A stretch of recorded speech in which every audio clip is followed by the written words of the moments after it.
जरांगेंना रोखण्यासाठी सरकारचा प्लॅन.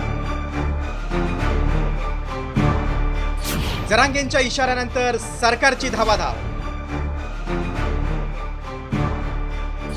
वर्षावरील बैठकीत नेमकं काय ठरलं आणि कोणाचा बाप आडवा येऊ दे, मुंबईत जाणार आहे. ओबीसीतून मराठा आरक्षण मिळवण्यासाठी 29 ऑगस्टला मुंबईत जाणारच असा निर्धार जरांगेंनी केला आणि सरकारचे धावेदन आणले. त्यामुळे जरांगेंना रोखण्यासाठी मुख्यमंत्री आणि दोन्ही उपमुख्यमंत्र्यांच्या उपस्थितीत मध्यरात्रीपर्यंत वर्षा बंगल्यावर खलबत झाली. याच बैठकीत जरांगेंना रोखण्यासाठी सरकारनं विशेष रणनीती आखली. ऐन गणेशोत्सवात जरांगे मुंबईत येणार असल्यानं कायदा सुव्यवस्थेचा प्रश्न निर्माण होऊ शकतो. त्यामुळे सरकारनं तातडीनं पावलं टाकायला सुरुवात केली.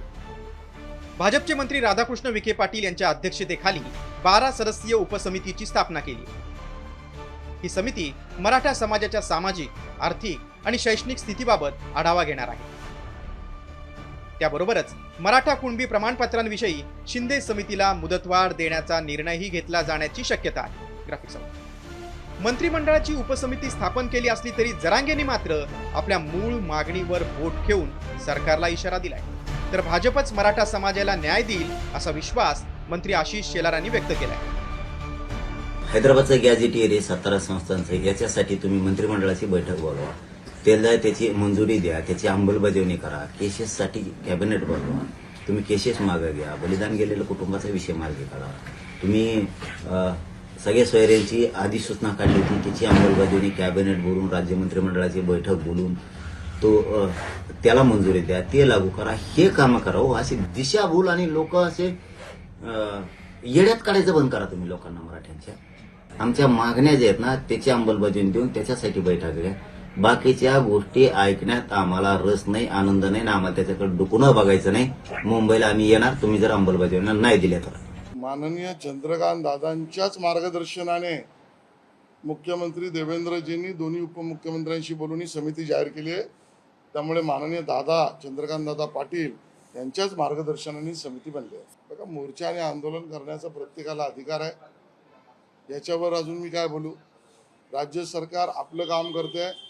समाजाला सर्वंकष मराठा समाजाच्या हिताची भूमिका हीच देवेंद्रजी आणि भारतीय जनता पक्षाची भूमिका. खरं तर 1 सप्टेंबर 2023ला अंतरवाली सराटीत जरांगेंच्या उपोषण स्थळी लाठीचार्ज झाला आणि आंदोलनाचा भडका उडाला. या आंदोलनात आतापर्यंत नेमकं काय घडलंय ते पाहूया. जरांगेंच्या आंदोलनाच्या तीव्रतेमुळे 6 सप्टेंबर 2023ला मराठा कुणबी नोंदींच्या शोधासाठी माजी न्यायमूर्ती संदीप शिंदेंच्या नेतृत्वात समितीची स्थापना केली. त्यानंतर अंतरवाली सराटी ते मुंबई यात्रेदरम्यान वाशीत 26 जानेवारी 2024ला सगळे सोयरे अध्यादेशासंदर्भातील मसुदा जरांगेंच्या हाती सोपवण्यात आला. एवढंच नाही तर 20 फेब्रुवारी 2024ला मराठा समाजाला 10% आरक्षण देण्यात आलं. आता मनोज जरांगेंनी आधीच्या आंदोलनापेक्षा 5 पट जास्त गर्दीसह मुंबईत धडकणार असा निर्धार केलाय. ठिकठिकाणी त्याची तयारी सुरू झाली. त्यामुळे सरकारला ऐन गणेशोत्सवात जरांगेंना रोखण्यात यश मिळणार की जरांगे आझाद मैदानावर ठिय्या मांडणार याचीच उत्सुकता आहे. सूरज मसूरकरसह अक्षय शिंदे, साम टीव्ही न्यूज, मुंबई. आता isakal.com आहे देशातील नंबर 1 ची मराठी न्यूज वेबसाईट. प्रत्येक अपडेटसाठी isakal.com ला नक्की भेट द्या.